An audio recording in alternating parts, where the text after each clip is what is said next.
Yeah, so I'm not a coach that ever calls out the players. I just don't believe in that. It's a team sport. We win together, we lose together. So tonight we all got beat, myself included. But I also pride myself in being a truth teller. So tonight I didn't see the poise. I didn't see the composure early. We lost this game in the first half. I thought we made a nice effort in the second half to try to get back in the game, and our crowd really helped us.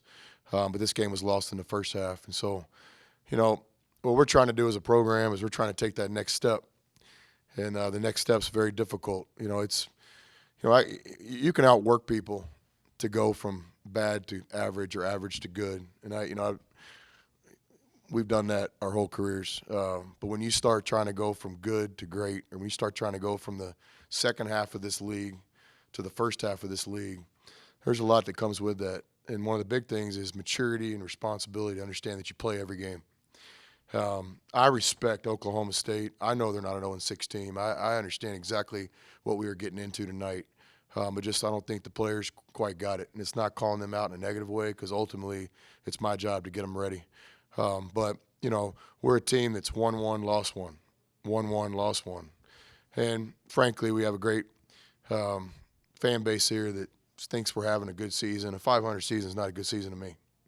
I didn't come here to win one and lose one. So tonight we had an opportunity to win a couple games in a row and really make a stand, and we didn't get it done. And again, give Oklahoma State a lot of credit. They changed their defense tonight. They had a low turnover game. They obviously made 68% of their three-point shots. And so at the end of the day, it's not about just what we didn't do, it's what they did. But to me, there's no excuse ever to get outplayed on our home floor like we did tonight. So ultimately, I take the responsibility for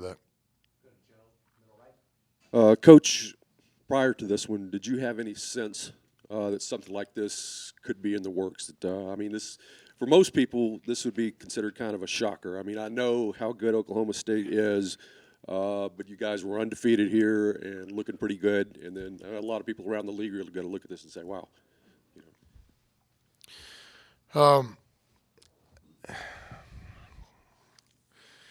I always worry if a team's ready to play. We do everything we can. We tell the guys constantly. I went to the guys' apartments last night at 8 o'clock and looked them in the face. I talked to the seniors this morning. I told them again how good I thought Oklahoma State is.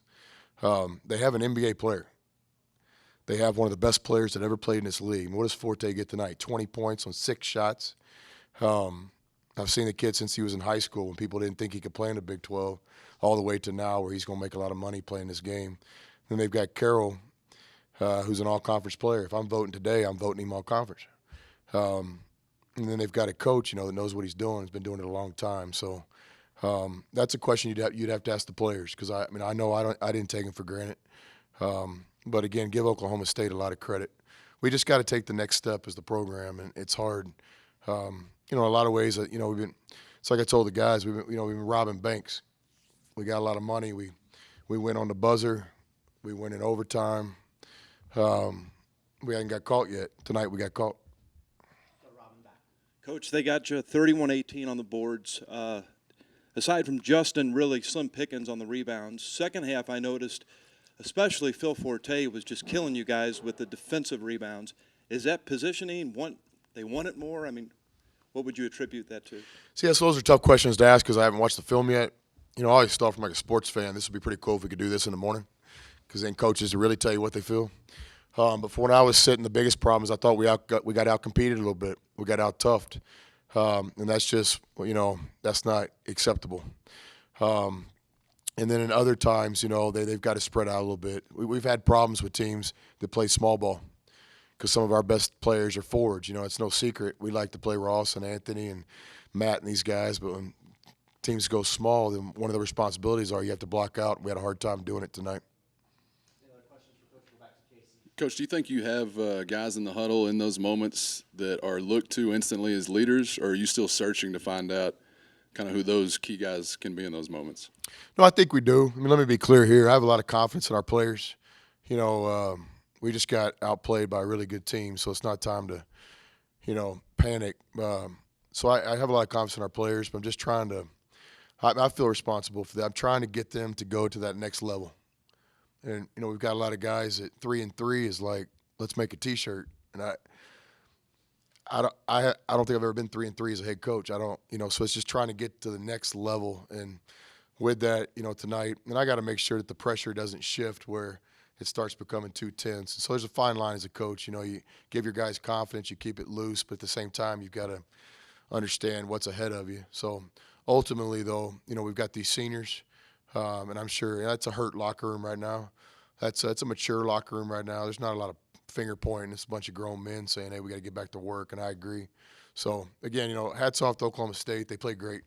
You shoot 68% from three-point line, you're going to beat a lot of people in this league.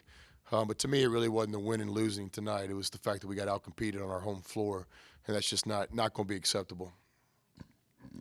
Coach, you've often talked about how important Devin Thomas is to this team, and he went 4 and got 11 points, but 1 assist, 4 turnovers. Is that something that figured into what happened out there today? Yeah, I didn't like the way Devin started the game.